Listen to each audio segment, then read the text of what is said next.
أعزائي الطلبة، السلام عليكم. مرحبا بكم عبر أمواج إذاعة وجدة الجهوية. معكم الأستاذ برجع الواحد لتدبر محاضرتين في قسمين حول التدبير الاستراتيجي المانagement stratégique. Je crois très profondément que ce cours de management stratégique représente une occasion pour comprendre les rouages du business, mais aussi pour comprendre comment les entreprises évoluent et s'adaptent à leur environnement. Comme vous le savez, le monde des affaires est un sport de compétition.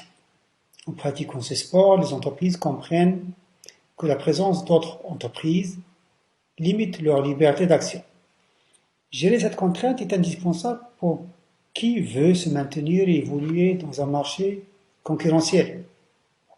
Et les entreprises ne peuvent pas gérer cette contrainte sans être capables d'anticiper de façon constante les pratiques des concurrents actuels et futurs, mais aussi sans être capable d'avoir une bonne connaissance de ses moyens et d'avoir une bonne connaissance des exigences et de l'évolution de son environnement.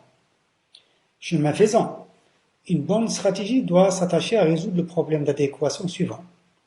L'adéquation entre l'état de l'entreprise et ses ressources et l'état de son environnement. Je vous propose d'examiner cette problématique à travers deux séquences et deux séminaires présentés actuellement dans la radio. La première portera sur la définition de la stratégie.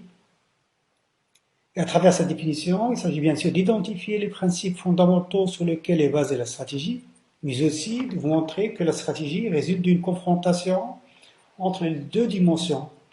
Entre la première dimension, c'est l'interne à l'entreprise, propre à l'entreprise. La dimension, l'autre, elle est externe à l'entreprise. Et donc, c'est d'essayer de gérer, d'analyser cette confrontation entre ce que l'entreprise est capable de faire et ce que l'entreprise devrait faire. Et le devrait, bien sûr, c'est une contrainte qui lui vient de son environnement. La seconde séquence radio portera, cette fois-ci, sur le logique et les pensées stratégiques qui dominent et qui nous offrent deux réponses à propos du problème d'adéquation entre l'état des ressources et l'état de l'environnement. Commençons par la définition de la stratégie. Essayons d'en extraire les principes sur lesquels est basée la stratégie. Pour vous rendre le concept plus accessible, je vous propose cette définition. La stratégie est l'ensemble des décisions et des actions prises par l'entreprise en fonction des moyens et des ressources dont elle dispose en vue d'atteindre un objectif de long terme dans un périmètre d'activité bien déterminé ou dans des domaines d'activité bien déterminés. Comme vous pouvez le remarquer, cette définition fixe trois principes fondamentaux. Elle est basée sur trois principes fondamentaux. Le premier principe, il répond à la question du pourquoi, le second au comment, et le troisième principe sur le où.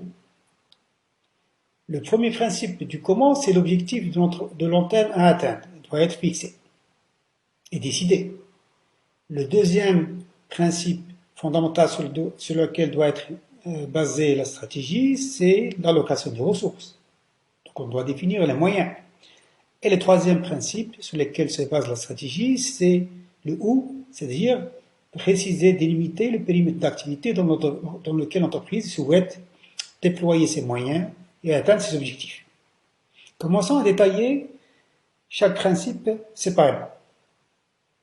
La définition donnée pose donc en termes clairs ce qui constitue la finalité de la décision stratégique. La finalité de la décision stratégique, c'est atteindre un objectif de long terme. En effet, le premier objet de la stratégie d'entreprise est de fixer un cap, de fixer une destination, de fixer une orientation pour guider les efforts, pour mobiliser les moyens vers un objectif à atteindre à long terme. Toute décision stratégique concerne donc les orientations à l'interne d'une organisation. Elle a pour but l'obtention d'un avantage concurrentiel, compétitif par rapport à ses concurrents. Donc la décision stratégique, elle a pour but d'améliorer le positionnement stratégique de l'entreprise. Pour obtenir cet avantage concurrentiel, il convient pour les dirigeants de définir correctement le positionnement concurrentiel qu'il occupe actuellement et qu'il souhaite occuper plus tard. Et donc, toute décision stratégique consiste à quoi? Consiste à améliorer le positionnement stratégique de l'entreprise de T à T1, d'une situation initiale vers une situation désirée. Et donc, toute décision stratégique est une réponse, bien sûr, pas seulement à des choix internes, mais aussi à l'évolution de l'environnement. On retrouve ici, à travers cette introduction, les deux dimensions fondamentales. À travers ce principe, on retrouve donc les deux dimensions fondamentales que nous retrouvons dans la quasi-totalité des modèles de stratégie. Ces deux dimensions fondamentales, ce que l'entreprise dispose comme moyens, comme ressources, et de l'autre côté, ce que exige l'environnement. Il y a à la fois l'interne et l'externe. Ce sont deux dimensions fondamentales qui mettent en évidence la problématique stratégique que doit résoudre, que doit gérer toute dirigeant en la matière. Deuxième principe. La définition pose aussi en termes clairs ce qui constitue les moyens pour atteindre la finalité. Donc, dès que l'entreprise fixe un objectif long terme, elle doit préciser les moyens sur lesquels elle doit se baser, s'appuyer pour atteindre cette finalité. Il s'agit donc de définir ce qu'on appelle l'allocation des ressources. Comme ressources, l'entreprise, il peut avoir des ressources financières, humaines, physiques, technologiques, organisationnelles, commerciales, relationnelles. Et donc la question qui se pose pour l'entreprise, au niveau de l'allocation des ressources, est la suivante. Le choix d'allocation des ressources est un choix déterminant. Pourquoi? Parce qu'il engage l'entreprise sur le long terme. Donc l'entreprise doit réfléchir profondément sur comment il va allouer les ressources, comment il va attribuer les ressources, parce que c'est en fonction de cette décision-là qu'il va décider d'investir ou désinvestir, qu'il doit décider par exemple d'injecter de nouvelles ressources, ou de garder les ressources stables, ou carrément retirer les ressources d'un périmètre pour l'affecter vers un autre périmètre. Donc ce type de décision de retrait, d'injection et de ressources, ils s'inscrivent dans les choix stratégiques de l'entreprise, parce qu'ils consistent à décider comment l'entreprise comme telle fait évoluer son périmètre d'activité. Dès qu'on lie la décision à une allocation de ressources, ça veut dire que l'entreprise va essayer de voir comment elle va modifier, comment elle va faire évoluer son périmètre d'activité pour qu'elle puisse atteindre son objectif de long terme. Prenons un exemple pour comprendre ça. Le choix de vendre une activité. Par exemple, une entreprise qui va vendre son activité et elle va essayer de se recentrer sur son activité de base. C'est un choix de spécialisation. Donc, il va entraîner quoi? Un retrait des ressources d'un domaine d'activité pour qu'il soit affecté vers un autre domaine d'activité considéré par l'entreprise plus créateur de valeur. Et ça va lui permettre, si vous voulez, d'avoir un avantage concurrentiel plus important. Et donc, ce choix de retrait des ressources, pour qu'il soit affecté vers un autre périmètre, il va entraîner quoi? Il va entraîner une modification de périmètre d'activité dans lequel l'entreprise il se trouve. On assiste ainsi à une structuration du périmètre d'activité suite à une décision stratégique. Et dans cette décision stratégique de se retirer d'un domaine d'activité, de se recentrer vers un autre domaine d'activité, c'est une décision qui va entraîner une modification, une restructuration, une reconfiguration du périmètre d'activité de l'entreprise. À propos toujours de l'allocation des ressources, j'attire aussi votre attention sur l'élément suivant. Le choix des ressources n'est pas identique quelle que soit l'entreprise. L'entreprise ne mise pas sur les mêmes ressources ou ne mise pas sur les ressources de façon identique. Et l'entreprise, ils font le choix des ressources en fonction du secteur d'activité dans lequel il évolue, dans lequel il appartient. Prenons l'exemple de 4 entreprises pour qu'on puisse comprendre ce postulat. Une entreprise qui appartient au secteur de boissons gazeuses, une autre qui appartient au secteur bancaire, une troisième qui appartient au secteur technologique, une quatrième qui appartient au secteur du consulting. Si on observe la combinaison des ressources chez chacune d'elles, que peut-on en déduire? On peut constater que chacune d'elles va combiner ses ressources en fonction de du secteur de son activité. Et que cette combinaison-là, à travers cette combinaison, il va miser sur une ressource qu'il va considérer comme étant stratégique. Et donc, autrement dit, le choix des ressources et de leur combinaison dépend de la nature de l'activité de chaque secteur. Par exemple, pour le secteur du consulting, l'entreprise va miser davantage sur les ressources humaines. Donc, les ressources humaines vont être considérées comme une ressource dominante et stratégique. Dans le secteur des technologies, une entreprise il va miser davantage sur les ressources recherche et développement, production. C'est une ressource pour elle stratégique. Dans le secteur bancaire, une entreprise elle va considérer les ressources financières comme une ressource stratégique. Dans le secteur de boissons gazeuses, l'entreprise va miser davantage sur les ressources marketing et vente parce qu'elle va considérer que c'est une ressource stratégique. La combinaison de ressources en fonction de l'environnement de l'entreprise, en fonction de l'activité de l'entreprise, il met en évidence l'essence même de la stratégie. La première mission du stratège sera donc de chercher à assurer une adéquation entre l'état des ressources et l'état de l'environnement. Telle est la problématique fondamentale que doit résoudre un décideur en matière de choix stratégique. Par rapport à cette problématique d'adéquation, quand va-t-on juger qu'une stratégie est mauvaise? Une stratégie est dite mauvaise lorsque les ressources développées sont en décalage par rapport à l'état de l'environnement, soit en retard, soit en avance. Prenons un exemple. Le développement des usages commerciaux de l'Internet a ainsi entraîné une obsolescence accélérée des réseaux de distribution physique en place dans plusieurs secteurs d'activité. Par exemple, le développement des usages commerciaux sur Internet a entraîné l'obsolescence des librairies, des magasins de disques, des photos, des journaux de revues, pour ne citer que quelques exemples. Continue toujours dans notre exemple. Une entreprise qui édite un journal qui continuera à investir exclusivement dans cette activité. Par exemple, il va continuer à éditer un journal à travers les réseaux physiques, en papier. Ce choix-là pourrait fort bien se retrouver, il va mettre l'entreprise dans une mauvaise position, à un horizon peut-être très proche, surtout lorsqu'il sera exposé rapidement aux nouveaux concurrents qui vont débarquer sur le web et offrir aux clients des journaux et des revues qu'ils peuvent consulter sur leur smartphone.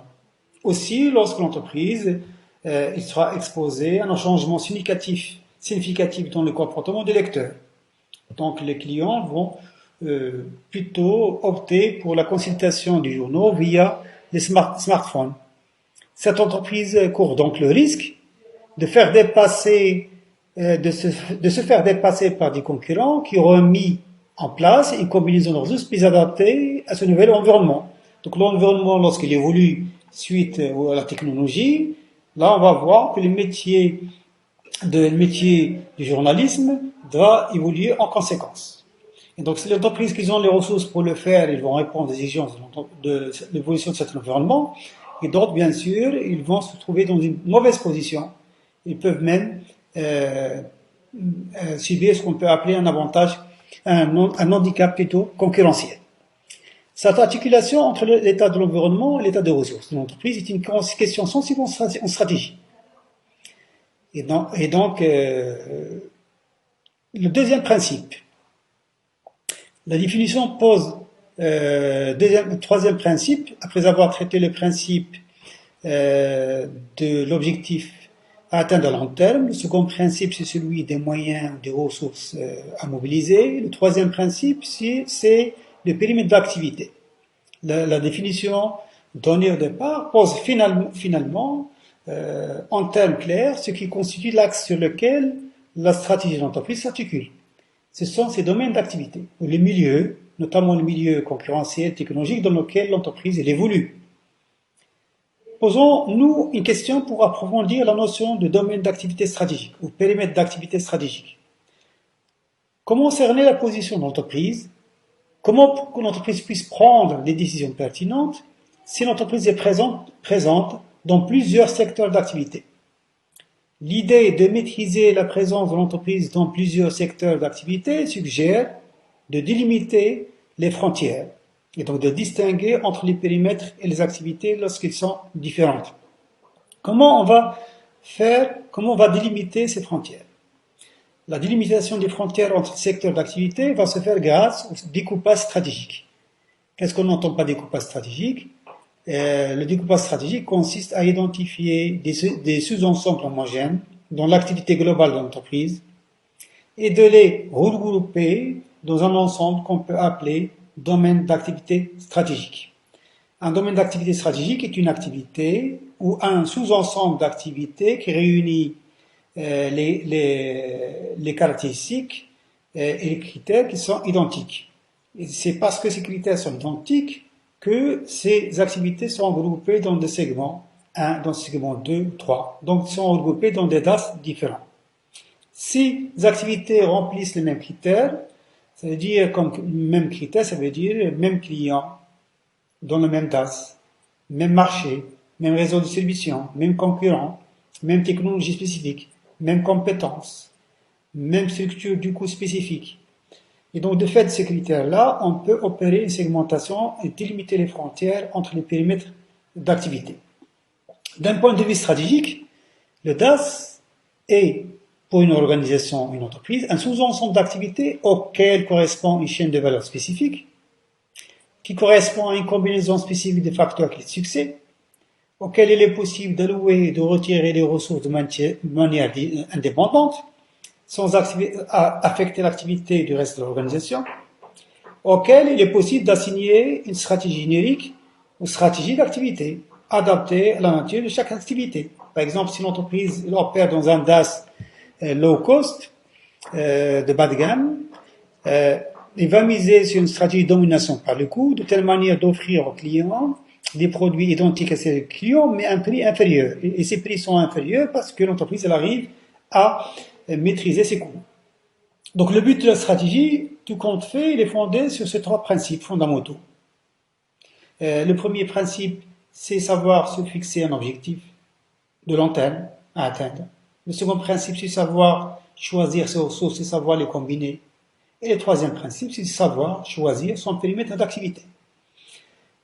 Le but de la stratégie est d'assurer donc le meilleur positionnement possible entre l'organisation et les caractéristiques de l'environnement. Et donc de résoudre l'adéquation entre les ressources dont dispose l'entreprise et les ressources sur lesquelles mise l'entreprise pour améliorer sa position. Et de l'autre côté, nous avons l'environnement qui impose des contraintes, des exigences à l'entreprise. L'environnement, en dictant les règles du jeu et les conditions de réussite, détermine ce que l'entreprise devrait faire pour être performante. L'entreprise, de par ses produits, ses technologies, ses ressources, ses savoir-faire, dispose d'une capacité d'action qui la poussera à privilégier certaines opportunités de développement, certaines stratégies, mais aussi à en écarter d'autres. La stratégie réside donc d'une confrontation entre ce que l'entreprise devrait faire et ce qu'il peut faire. Ce qu'il peut faire, ce sont les ressources que l'entreprise contrôle. Ce qu'il devrait faire, ce sont les exigences de l'environnement que l'entreprise ne contrôle pas encore. Et donc tout le problème, c'est de gérer cette adéquation entre ce que l'entreprise contrôle et ce qu'elle ne contrôle pas.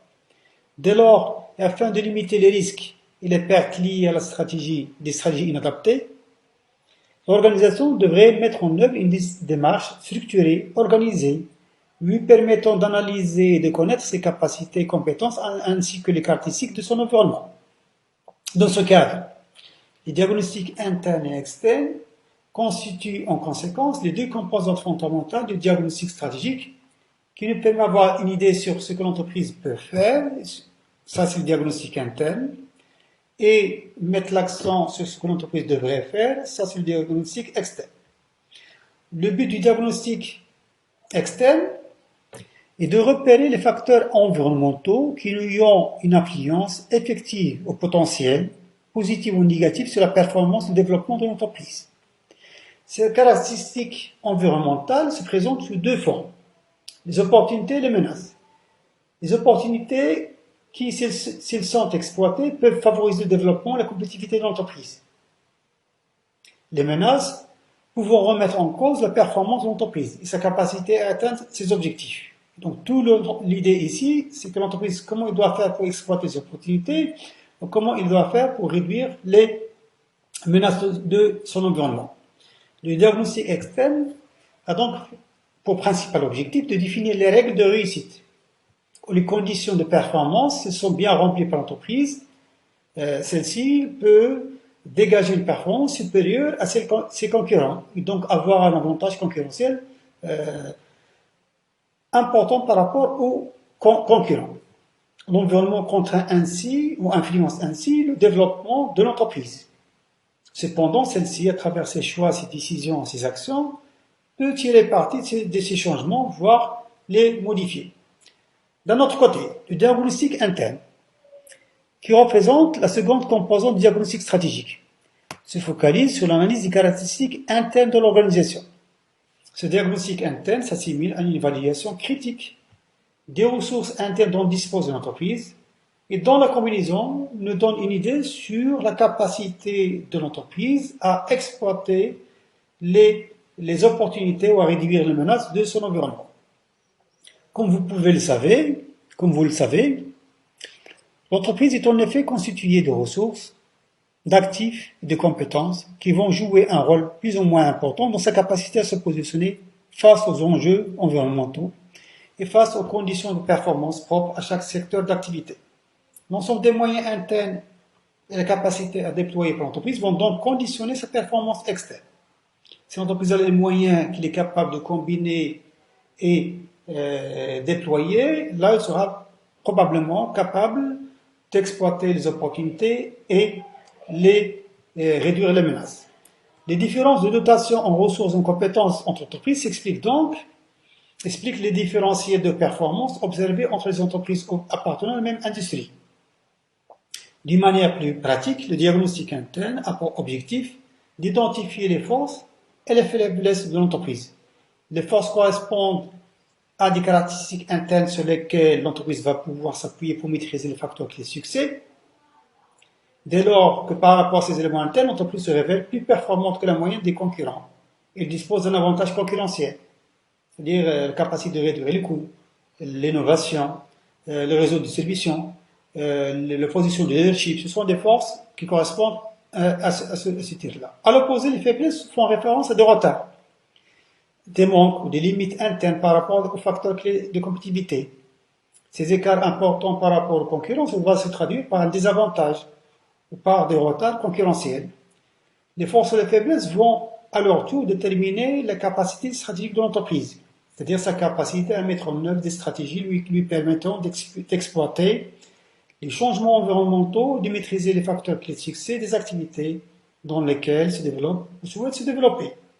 La phase de diagnostic constitue de ce fait une étape indispensable pour évaluer le potentiel de l'entreprise en termes de capacité stratégique à maîtriser les facteurs clés de succès. Merci pour votre attention. À la prochaine diffusion radio, la diffusion radio qui portera sur les logiques stratégiques. كان معكم الأستاذ بليش عبد الواحد الأمواج إذاعة وجدة الجهوية.